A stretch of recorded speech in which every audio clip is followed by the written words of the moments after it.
Hello दोस्तों, आप सबों का द वर्ल्ड ऑफ कंपटीशन में स्वागत है। मैं बबलू कुमार, आपके परिवार का एक सदस्य। हम लोगों का पर्यावरण एवं पारिस्थितिकी का टेस्ट चल रहा था, जिसमें हमने 3 टेस्ट कंप्लीट किया था। अब भी हम लोग का चौथा टेस्ट होने वाला है। 151 से 200 तक का प्रश्न होगा और हम लोग बिना समय को व्यर्थ किए हम लोग सीधे टेस्ट शुरू करते हैं। पहला टेस्ट है पारिस्थितिकी निकाय के रूप में आर्द्र भूमि या बरसाती जमीन निम्नलिखित में से किस हेतु उपयोगी होता है। बहुत अच्छा प्रश्न है। इस प्रश्न को ध्यान देंगे और इसके बाद इसको अटेम्प्ट करिए। ऑप्शन आपके सामने में है। अगर आपने इसका उत्तर पोषण पुनर्कथा है, क्वेश्चन आपका समझ में आ गया। बरसाती जमीन जो है किस हेतु उपयोगी होता है, तो कहता है पोषण के लिए, चक्रण हेतु, बिल्कुल। या फिर पौधे द्वारा अवशोषण के माध्यम से भारी धातु को अवमुक्त करने हेतु, बिल्कुल सही है। तलछट रोक कर नदियों का गादीकरण कम करने हेतु, बिल्कुल सही। तो ऑल ऑफ दीज हो जाएगा, उपयुक्त सभी हो जाएगा, डी उत्तर हो जाएगा। भारतीय संसद द्वारा जैव विविधता अधिनियम पारित किया गया, बहुत अच्छा है। जैव विविधता अधिनियम कब पारित किया गया? अगर आपने दिसंबर 2002 चुना है तो बिल्कुल आपका उत्तर सही है। दिसंबर 2002 में पारित किया गया था। कहता है भारतीय राष्ट्रीय जैव विविधता प्राधिकरण स्थापित किया गया। कब स्थापित किया गया था? तो 2002 ईस्वी में स्थापित किया गया। लेकिन यहाँ पर क्वेश्चन है जैव विविधता प्राधिकरण, तो जैव विविधता प्राधिकरण जो है अधिनियम कहता तो 2002 हो जाता, लेकिन प्राधिकरण की बात हो रही है जैव विविधता प्राधिकरण, तो ये हो जाएगा 2003 और ये हुआ था चेन्नई में।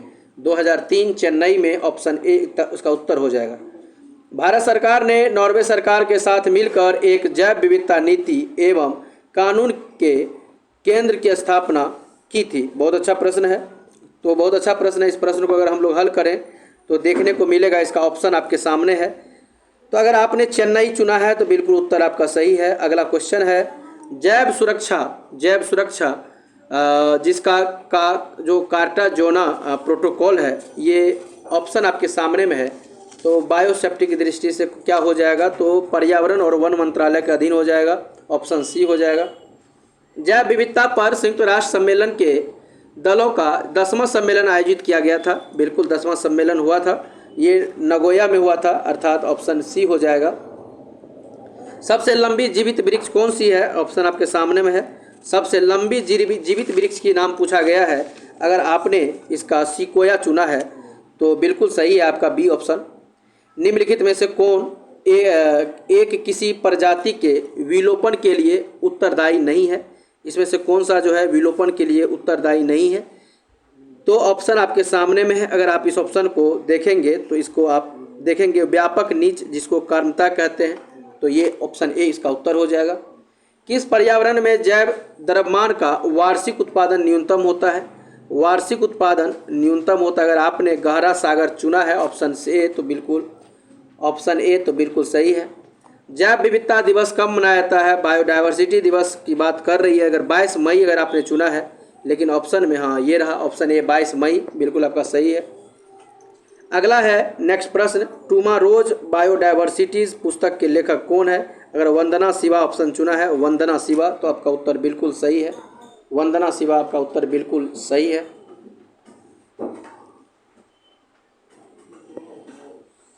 ग्रीन हाउस इफेक्ट वह प्रक्रिया है, तो कौन सी प्रक्रिया है? ऑप्शन आपके सामने है।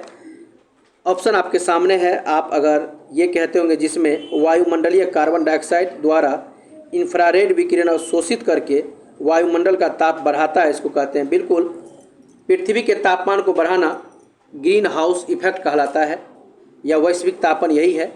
तो ज़मीन से जब हम नहीं जाने देते हैं तापमान को, तो ऑप्शन नंबर बी अगर आपने अटेम्प्ट किया सही है।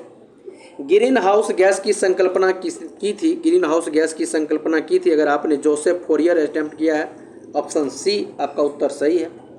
पर्यावरण में ग्रीन हाउस प्रभाव में वृद्धि होती है, बहुत अच्छा है। अगर आपने कार्बन डाइऑक्साइड के कारण चुना है तो बिल्कुल आपका सही है। निम्नलिखित में से कौन सा गैस समूह ग्रीन हाउस प्रभाव में योगदान, बहुत अच्छा प्रश्न है, कौन सा इसके लिए जिम्मेदार है? तो कार्बन डाइऑक्साइड और मीथेन, CO2 और CH4 ये ग्रीन हाउस गैस के लिए जिम्मेदार माना जाता है, याद रखेंगे। अगला प्रश्न है वैश्विक तापमान की वृद्धि के लिए निम्न में से कौन सी गैस का योगदान अधिकतम होता है? तापमान को बढ़ाने में किस गैस का योगदान सबसे ज़्यादा होता है? Carbon dioxide, carbon dioxide, carbon dioxide का हो जाएगा, ऑप्शन ए हो जाएगा। अगला प्रश्न है, निम्नलिखित में से कौन सी प्राकृतिक रूप से पाई जाने वाली ग्रीन हाउस गैस सर्वाधिक ग्रीन हाउस इफेक्ट करती है? ऑप्शन आपके सामने में है। अगर आपने जलवाष्प चुना है तो बिल्कुल आपका उत्तर सही है, जलवाष्प इफेक्ट करती है। ग्रीन हाउस में योगदान, अगला प्रश्न है, ग्रीन हाउस में योगदान देने वाले निम्नलिखित का घटता हुआ क्रम क्या है? घटता हुआ क्रम कहा है तो पहले कार्बन डाइऑक्साइड होगा, उससे कम मीथेन होगा, उससे कम नाइट्रस ऑक्साइड, फिर उसके बाद CFC। तो सबसे ज़्यादा तो कार्बन डाइऑक्साइड CH4 मतलब methane, nitrous oxide CFC, option D चुना तो बिल्कुल सही है आपका। निम्नलिखित में से कौन एक वैश्विक ऊष्मन के लिए उत्तरदायी है? वैश्विक ऊष्मन के लिए उत्तरदायी है, क्वेश्चन है, और उत्तरदायी नहीं है। कौन सा उत्तरदायी नहीं है? तो ऑर्गन जो है ऑप्शन सी इसके लिए उत्तरदायी नहीं हो। मीथेन से बिल्कुल CH4 होगा, NH4 नहीं होगा, CH4 होगा। ऑप्शन ए में CH4 है, याद रखेंगे। तो मीथेन से तापमान बढ़ता है, कार्बन डाइऑक्साइड से बढ़ता है, जलवाष्प से बढ़ता है, आर्गन से नहीं। ऑप्शन सी इसका उत्तर हो जाएगा। ग्रीन हाउस प्रभाव जो है क्या है? ग्रीन हाउस प्रभाव क्या है? प्रश्न है, हरितगृह प्रभाव क्या है? तो वैश्विक तापमान में वृद्धि, तापमान को बढ़ाना, यही है। बहुत अच्छा है। अगला प्रश्न है, ध्यान देंगे, कोई डॉट्स नहीं आएगा इसमें।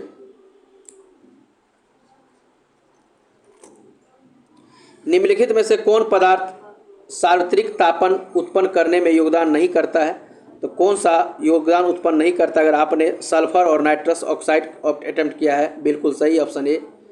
निम्नलिखित में से कौन सा एक प्राकृतिक रूप में वायुमंडल में पाई जाने वाली ग्रीन हाउस गैस नहीं है? बहुत अच्छा, ग्रीन हाउस गैस नहीं है प्राकृतिक रूप में पाए जाने वाला ग्रीन हाउस गैस। अगर नाइट्रस ऑक्साइड मतलब कि नाइट्रोजन ऑक्साइड चुना है तो बिल्कुल सही है, क्योंकि CO2 CH4, देखो यहाँ CH4 होगा, मीथेन है, NH4 मिसप्रिंट है, CH4 है, याद रखेंगे। NH4 नहीं बल्कि CH4 है। और ओजोन, तो यहाँ पर नाइट्रोजन ऑक्साइड हो जाएगा, ऑप्शन ए हो जाएगा। सी में CH4 है, N लिखा हुआ है, आप इसे CH4 पढ़ लें। गैस मिसप्रिंट है, इसको सही कर दिया जाएगा। गैस जो धान के खेत से उत्सर्जित होती है, मीथेन उत्सर्जित होती है, CH4 होती है। तो मीथेन उत्सर्जित होती है, CH4 उत्सर्जित होती है। निम्न में से कौन सी गैस ग्लोबल वार्मिंग के लिए उत्तरदायी होता है? ग्लोबल वार्मिंग के लिए कौन सा गैस उत्तरदायी होता है? वेरी वेरी इंपॉर्टेंट प्रश्न है। तो ग्लोबल वार्मिंग के लिए कौन सी गैस उत्तरदायी होता है? वैश्विक तापन के लिए, वैश्विक तापन के लिए। तो यहाँ पर याद रखेंगे, वैसे तो देखने के लिए अगर हम बात करें तो नाइट्रस ऑक्साइड भी मतलब करीब CO2, कार्बन डाइऑक्साइड है, CH4, यहाँ NH4 नहीं होगा, CH4 की बात हो रही है, बार बार मैं बता रहा हूँ, CH4 की बात हो रही है। तो निम्नलिखित में से ग्लोबल वार्मिंग के लिए उत्तरदायी गैस, ग्लोबल वार्मिंग के लिए मतलब वैश्विक तापन के लिए कौन सा गैस उत्तरदायी है या जिम्मेदार है? तो इसके लिए कार्बन डाइऑक्साइड और मीथेन दोनों हो जाएगा, कार्बन डाइऑक्साइड और मीथेन, CO2 और CH4, मतलब ऑप्शन सी। NH4 नहीं है, CH4 है, वहाँ N मिस्टेक से लिखा गया है, CH4 है, मिसप्रिंट है, याद रखेंगे। इनमें से कौन हरितगृह गैस नहीं है? इसमें से कौन सा हरितगृह गैस नहीं? ऑप्शन आपके सामने में है, हरितगृह गैस कौन सा नहीं है? अगर आपने ऑप्शन को देखकर अटेम्प्ट करें, CH4 तो है, CFC भी है, N2 नाइट्रस ऑक्साइड और SO2, इस चारों में अगर आप चुनेंगे तो क्या दिखेगा? तो ये सभी का सभी ग्रीन हरितगृह गैस मतलब ग्रीन हाउस इफेक्ट है जिम्मेदार। इनमें से कोई नहीं इसका उत्तर हो जाएगा। आपके मन में एक बात आएगा कि सल्फर डाइऑक्साइड तो सर नहीं होता है। बिल्कुल, आप अगर एग्जाम हॉल में इनमें से कोई नहीं उत्तर ऑप्शन छांट ले, अगर एग्जाम हॉल में इनमें से कोई नहीं को हटा ले और 4 ऑप्शन ये रहने दे, तो हम उस स्थिति में SO2 चुन लेते तो मेरा उत्तर सही हो जाता। लेकिन यहाँ पर इनमें से कोई नहीं है हमारे पास विकल्प, तो यहाँ पर अगर SO2 मारेंगे तो उत्तर गलत हो जाएगा, क्योंकि अप्रत्यक्ष रूप से वो भी जिम्मेदार होता है, याद रखें। जलवायु परिवर्तन का क्या कारण है? बहुत अच्छा प्रश्न है। जलवायु परिवर्तन के लिए जो जिम्मेदार है यह कारण है, वो कौन सा कारण है? तो आपके पास ऑप्शन सामने में है। जलवायु परिवर्तन के लिए जो कारण है वो है ग्रीन हाउस, ओजोन परत क्षय, प्रदूषण, ऑल ऑफ दीज, ये सभी हो जाएगा। निम्न गैसों में कौन एक गैस धरती पर जीवन के लिए हानिकारक या लाभदायक दोनों है? मतलब हानिकारक भी है और लाभदायक भी है। तो ऐसा गैस कौन सा है जो हानिकारक और लाभदायक? तो कार्बन डाइऑक्साइड है जो हानिकारक भी है हम लोगों के लिए, तो पेड़ पौधा के लिए लाभदायक भी है। निम्न में से कौन सी गैस ग्लोबल वार्मिंग के लिए ज़्यादा जिम्मेदार है? अगर देखा जाए तो ग्लोबल वार्मिंग के लिए बहुत ज़्यादा जिम्मेदार है। ऑप्शन आपके सामने है, कौन सी गैस हो जाएगी? अगर आप देखेंगे तो अगर कार्बन डाइऑक्साइड CO2 चुना है तो बिल्कुल आपका उत्तर सही है। भूमंडलीय ऊष्मन की आशंका वायुमंडल में बढ़ती जा रही है या बढ़ती हुई सांद्रता के कारण बढ़ रही है। बिल्कुल, उस स्थिति में आप क्या अटेम्प्ट करेंगे? अगर आप कार्बन डाइऑक्साइड CO2 अटेम्प्ट करेंगे तो आपका उत्तर सही है। निम्नलिखित में से किसे वायुमंडल के प्राकृतिक संतुलन के लिए CO2 की उपयुक्त सांद्रता मानी जाती है? ऑप्शन आपके सामने है। अगर इसका मात्रा देखेंगे तो 0.03%, कार्बन डाइऑक्साइड की मात्रा 0.03% हो जाएगा। अगला प्रश्न है वो है भूमंडलीय तापन का क्या कारण है? आखिर क्या कारण है कि भूमंडलीय ताप वृद्धि होता है? तो कार्बन डाइऑक्साइड की मात्रा, CO2 की वृद्धि, यही है। जुगाली करने वाले जो पशु होते हैं ग्रीन हाउस गैस का निस्तारण करता है क्योंकि उससे मीथेन निकलता है। जो जुगाली के दरमियान जो है उसमें मीथेन निकलता है, याद रखेंगे। लेकिन इस बात को पता है जुगाली करने वाले जो पशु होते हैं उससे क्या निकलता है? मीथेन निकलता है, CH4 हो जाएगा। तो कहेंगे सर ऑप्शन में CH4 नहीं है, N को C बना लेंगे, वहाँ पर CH4 होगा B नंबर। कहता है निम्नलिखित में से कौन एक सर्वाधिक भंगुर पारिस्थितिकी तंत्र है जो वैश्विक तापन द्वारा सबसे पहले प्रभावित होगा? सबसे पहले प्रभावित होगा, बहुत अच्छा प्रश्न है। सबसे पहले प्रभावित होगा, कौन सा ऐसा है जो सबसे पहले प्रभावित होगा? ऑप्शन आपके सामने में है, अटेम्प्ट करिए। सबसे पहले प्रभावित होगा, ऑप्शन आपके सामने में है। अगर आपने आर्कटिक और ग्रीनलैंड हिमचादर अटेम्प्ट किया है ऑप्शन ए, तो बिल्कुल आपका उत्तर सही है। वैश्विक ऊष्मन के फलस्वरूप निम्न में से किसकी बारंबारता और प्रचंडता बढ़ रही है? अगर देखा जाए तो किसकी प्रचंडता बढ़ रही है? तो बिल्कुल ये तूफान तो होगा ही, चक्रवात भी होगा, वबंडर, ये ऑल ऑफ दीज हो जाएगा। आज तापमान जो परिवर्तन हो रहा है, वैश्विक टेम्परेचर बदल रहा है, ये सब घटना देखने को मिल रहा है। अगला प्रश्न है कि निम्नलिखित में से कौन सा पिछली शताब्दी में पृथ्वी के औसत तापमान में वृद्धि प्रदर्शित करता है?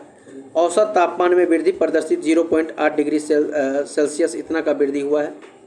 हरितगृह प्रभाव के अभाव में भू सतह का औसत तापमान होगा, कितना होगा भू सतह का औसत तापमान? अगर आपने -18 डिग्री सेल्सियस अटेम्प्ट किया है, B नंबर, बिल्कुल आपका उत्तर सही है। 2015 में जलवायु परिवर्तन सम्मेलन कहाँ हुआ था? तो ये हुआ था पेरिस के अंदर, ऑप्शन ए हो जाएगा इसका उत्तर। पेरिस में निम्नलिखित में से कौन संयुक्त राष्ट्र जलवायु परिवर्तन सम्मेलन संपन्न हुआ? तो आप देखेंगे उस समय जो है वो 21वां संपन्न हुआ था, ऑप्शन डी हो जाएगा। आज कार्बन डाइऑक्साइड के उत्सर्जन में सर्वाधिक योगदान जो है करने वाला देश कौन सा है? तो सबसे ज़्यादा जो योगदान है वो देश चीन का है, ऑप्शन ए हो जाएगा।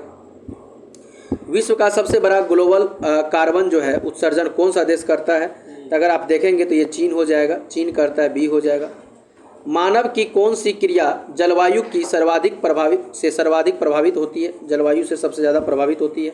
कौन सी क्रिया जलवायु से सबसे ज़्यादा प्रभावित होती है? तो बिल्कुल कृषि सबसे ज़्यादा इफेक्टेड होता है। निम्नलिखित में से किसने सुझाया था कि पृथ्वी का धुरी पर अवस्था बदलना जलवायु परिवर्तन के लिए कारक है? और यह हो जाएगा, कौन सा हो जाएगा? मिलुटिन मिलानकोविच हो जाएगा, मिलुटिन मिलानकोविच, ऑप्शन B हो जाएगा। निम्न में से किससे जलवायु परिवर्तन का क्रायोजेनिक संकेतक प्राप्त किया जाता है?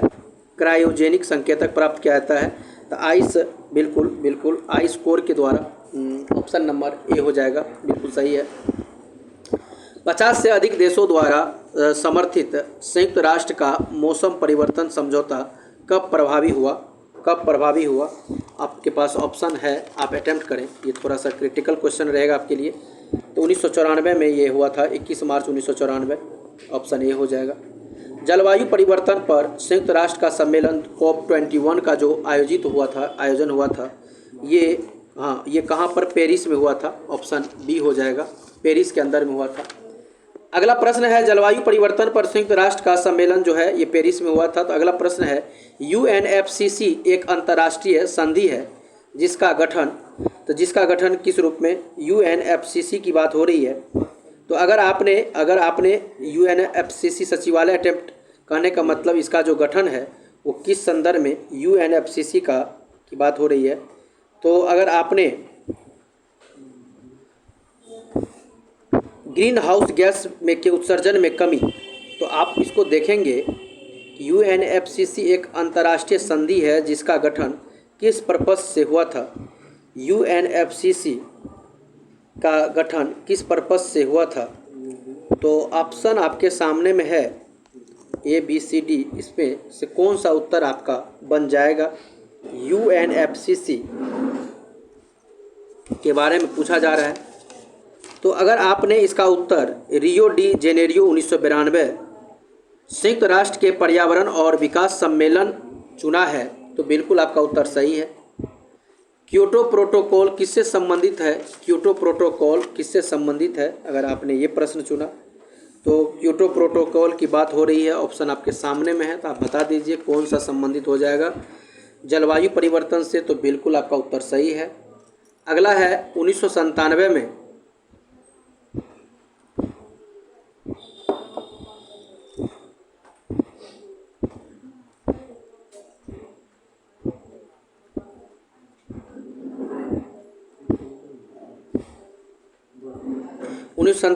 विश्व पर्यावरण सम्मेलन आयोजित किया गया था। कहाँ पर किया गया था? तो विश्व पर्यावरण सम्मेलन जो हुआ था, बहुत अच्छा प्रश्न है। विश्व पर्यावरण सम्मेलन 1997 की बात हो रही है, तो ये हुआ था क्योटो में। ऑप्शन सी हो जाएगा। और लास्ट प्रश्न है इस टेस्ट का हमारा, वो प्रश्न है कार्टाजेना प्रोटोकॉल का संबंध किससे है? कार्टाजेना प्रोटोकॉल का संबंध किससे है? बहुत अच्छा प्रश्न है। तो अगर आपने ऑप्शन जैव सुरक्षा समझौता ऑप्शन ए अटेम्प्ट किया है तो आपका उत्तर बिल्कुल सही है। हम लोग यहाँ पर चौथा टेस्ट कंप्लीट किए, लेते हैं विराम, मिलेंगे 5वें टेस्ट में। बहुत सारी शुभकामनाएं, धन्यवाद।